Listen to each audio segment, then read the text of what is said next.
Good afternoon. I'm aware that Merseyside Police are making a statement at 6:30, so we'll try and keep this as brief as possible.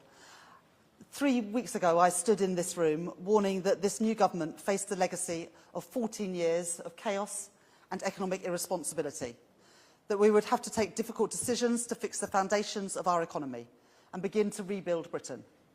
The document that I have published today exposes the dire inheritance that we have been left with. A £22 billion black hole in the public finances, not in years to come, but this year. It exposes the recklessness of the previous government that spent money like there was no tomorrow because they knew that somebody else would pick up the bill. Then they covered it up. Covered it up from us, covered it up from Parliament, covered it up from you, the British people. And this afternoon, the Chair of the Office for Budget Responsibility has confirmed that he only learnt about the full scale of these issues last week when he was informed by the Treasury. The black hole in the public finances is not sustainable. Left unchecked, it would put financial stability at risk. It would see debt rising, and it would mean higher costs in the future. That is why I am announcing today the immediate action to begin to bring spending under control. £5.5 billion of savings this year and £8 billion next year to bring down pressures and begin to fix the foundations of our economy. I have always been honest with the British people that I will never make promises without saying where the money is going to come from. If we cannot afford it, we cannot do it. And I will not duck the difficult decisions to bring stability back to our economy. Today is not easy. It is not the statement that I had wanted to make. But the role of the Chancellor is not to make easy decisions. It is my role to make the right decisions. There will be more difficult choices ahead. It will take time to repair the damage done by 14 years of Conservative government. But today we have started the work necessary to fix the foundations of our economy so that we can rebuild Britain and make working people better off. Thank you. I will now take some questions. Shall we start with Sam Coates from Sky News?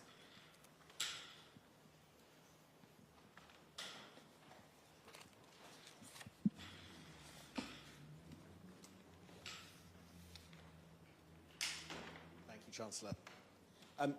As a result of today's decisions, Charity Aid UK say that up to 2 million pensioners who need it won't get winter fuel allowance, yet you're offering 20% plus pay rises for junior doctors over 2 years. What does that tell us about the instincts of your government?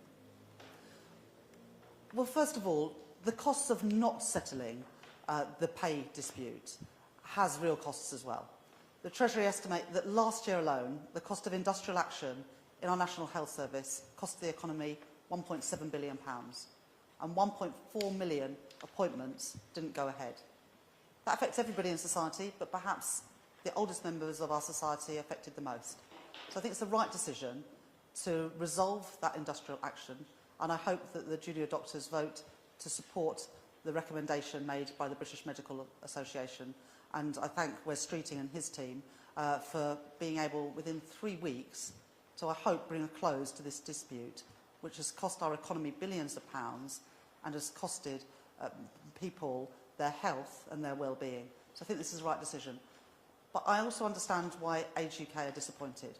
It's not an easy decision to announce that winter fuel payment would only go to people receiving pensioner credit. But it is the right decision in the circumstances in which we find ourselves to ensure that pension credit continues to go to the poorest pensioners and that we drive take-up of pension credit to ensure that everyone that is entitled to it gets it and the winter fuel payments that are associated with it. Thank you, Sam. Can I ask Shabad Khan from ITV? Shihab Khan, ITV News. Chancellor, throughout the election campaign, several economists and experts told us they thought you and your party weren't being entirely transparent when it came to your economic plans. Some predicted that the first thing you would do once you were elected was tell the country that the finances are worse than you'd thought and you'd have to make decisions which aren't in your manifesto. You may have uncovered some extra spending which weren't on the books, but a lot of people saw this coming because broadly the books were essentially open. What do you say to those who will say this is the type of politics that's eroded trust with the British public?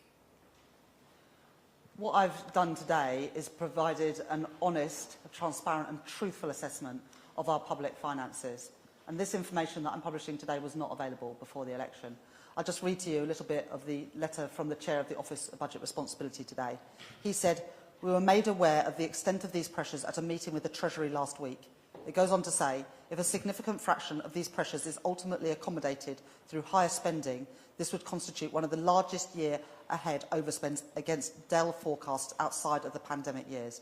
So the Chair of the OBR has also, given the seriousness of his issue, his words not mine, initiated a review to understand how it could be the case that the Office of Budget Responsibility was not given this information.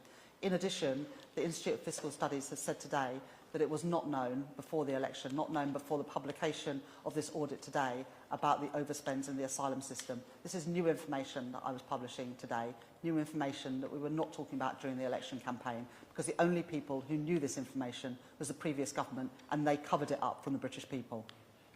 I'll take the next question from Chris Mason at BBC.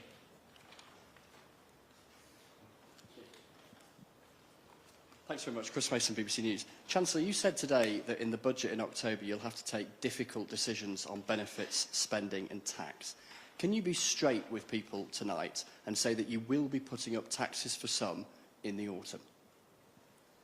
Well, I reiterated the commitments we made in our manifesto today. I don't want to increase taxes on working people, and our commitment not to increase national insurance, income tax or VAT. We stand by those commitments. We also published written ministerial statements today on the tax changes that we've had in our manifesto around the energy profits levy, VAT on private school fees, non-dom tax closures and changes to the private equity taxation. We will go ahead with those. But the truth is we did not know about this £22 billion black hole in this fiscal year when we went to the polls on the 4th of July. And so there will be more difficult decisions around spending, around welfare and around tax at the budget and the spending review later this year. I think it's important to be honest with people. People have been misled for too long. The previous government covered up from the British people the extent of the pressure on our public finances. I will not do that. I will be honest, even if that means having to make difficult decisions. The next question is from Aubrey Allegretti at The Times.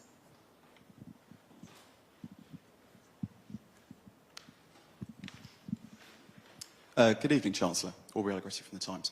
You've accused ministers in the previous government of covering up the shortfall in funding to cover public spending, but senior Treasury officials will have signed off all submissions to the Office for Budget Responsibility, and it is now reviewing the accuracy of those submissions. So do you have the confidence in your permanent secretary, or is he potentially part of the cover-up here?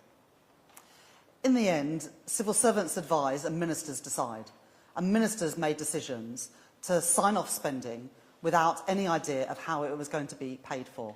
When I arrived at the Treasury on the 5th of July, I asked civil servants to provide me with an honest assessment of the state of our public finances and public spending pressures. They have done that with great professionalism, and I believe that they provided similar information to the previous Chancellor. He chose to ignore it. I will not ignore the pressures on our public spending and our public services. And I, unlike the previous government, will be honest with the public about the state of what we find today.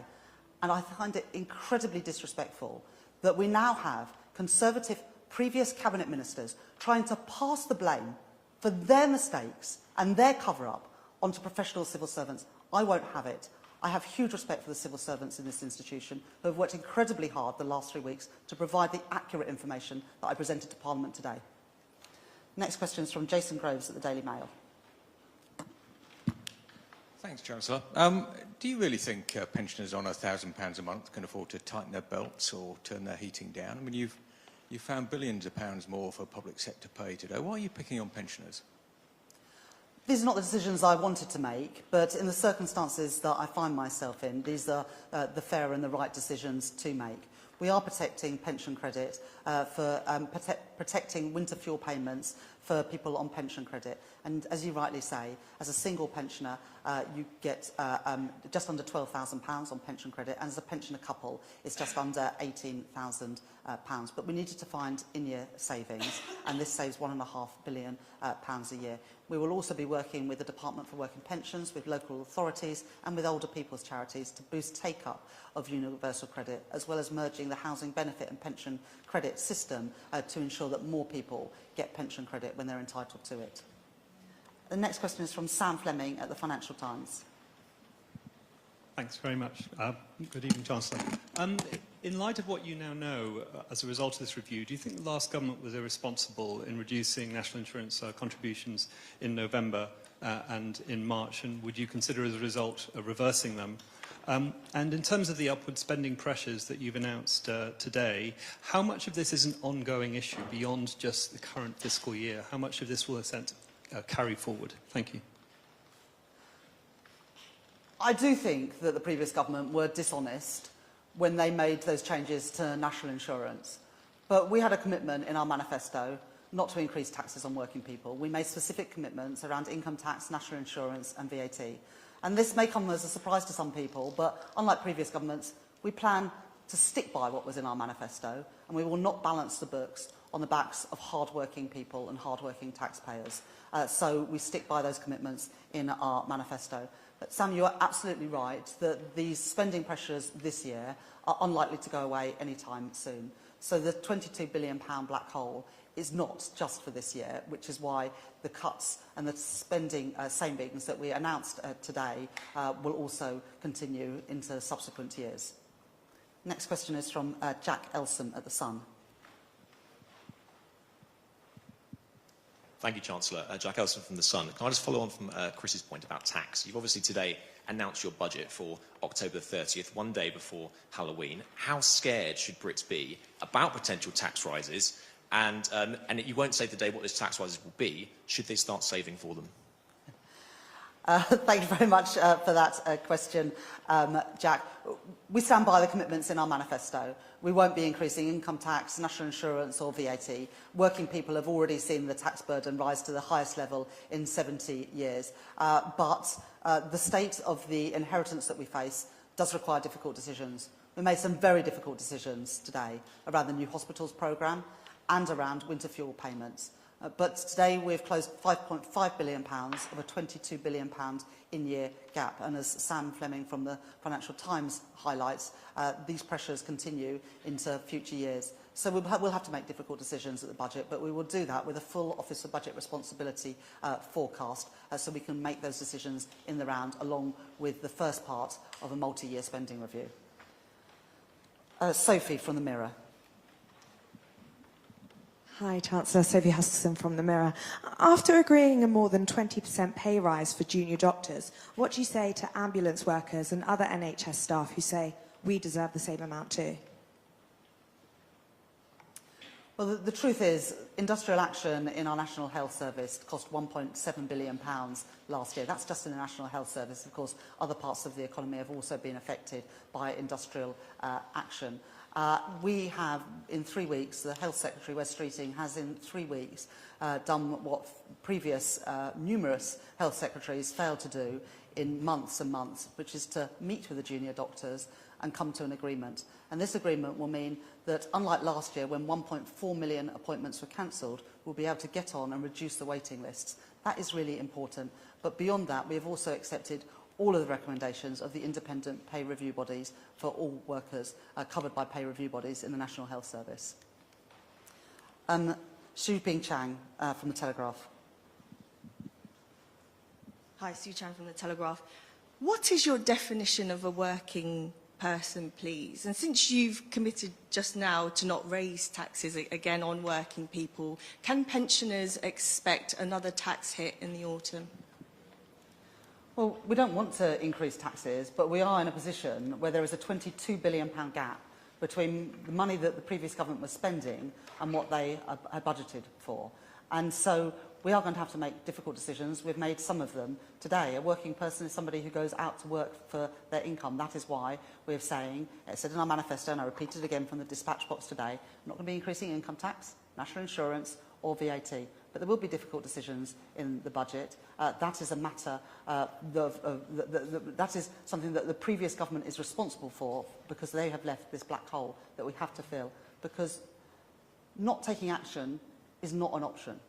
Because we saw, less than 2 years ago, what happened when a government played fast and loose with the public finances, made spending commitments without being able to say where the money is going to come from.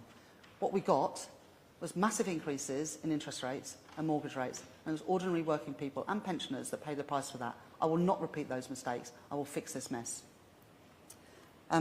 Aggie from LBC. Thank you, Chancellor. Aggie Chambray, LBC. Why should winter fuel allowance be means tested if the triple lock isn't, or should we be expecting that to happen in October?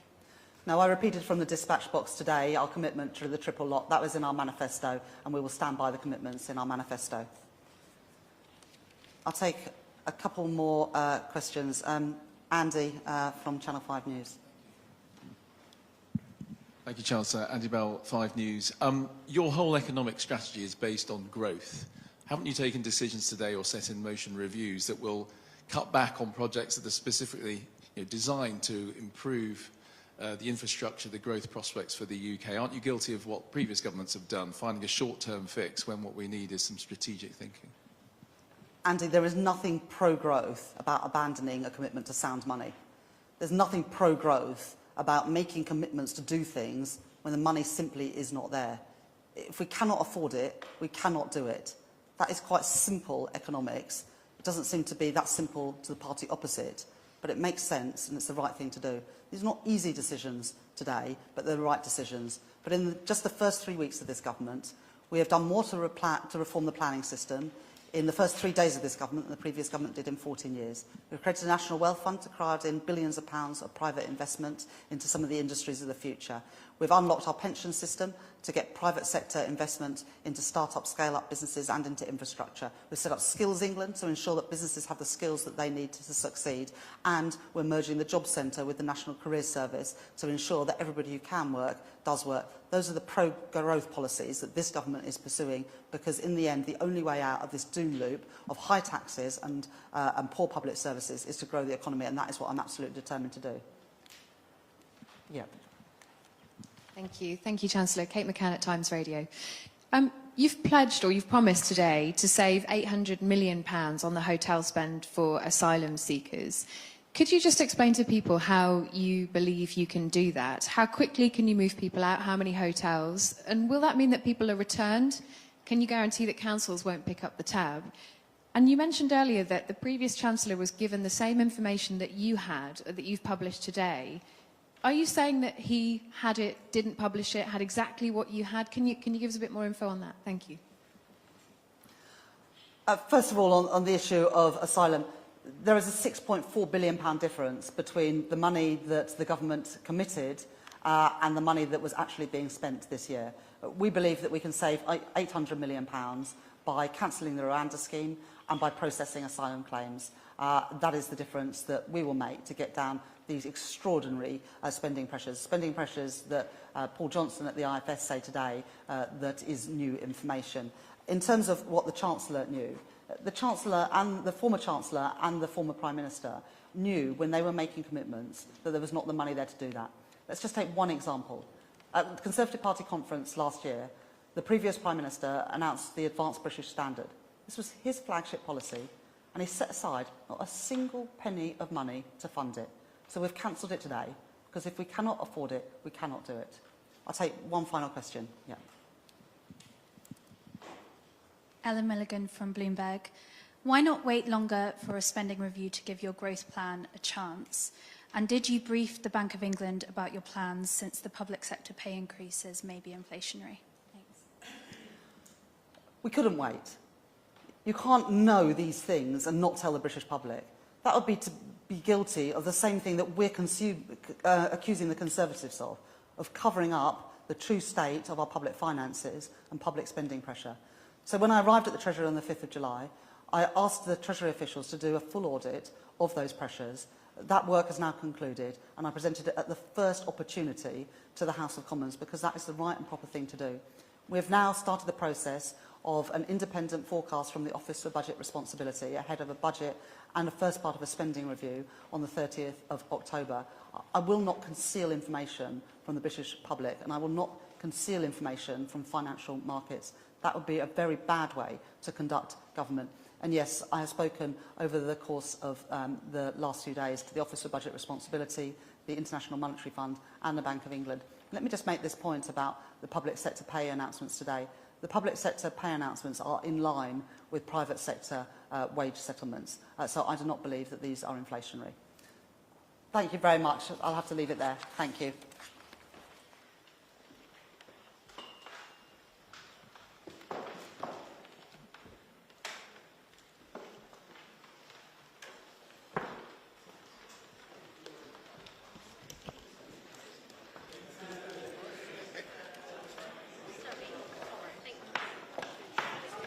Yeah.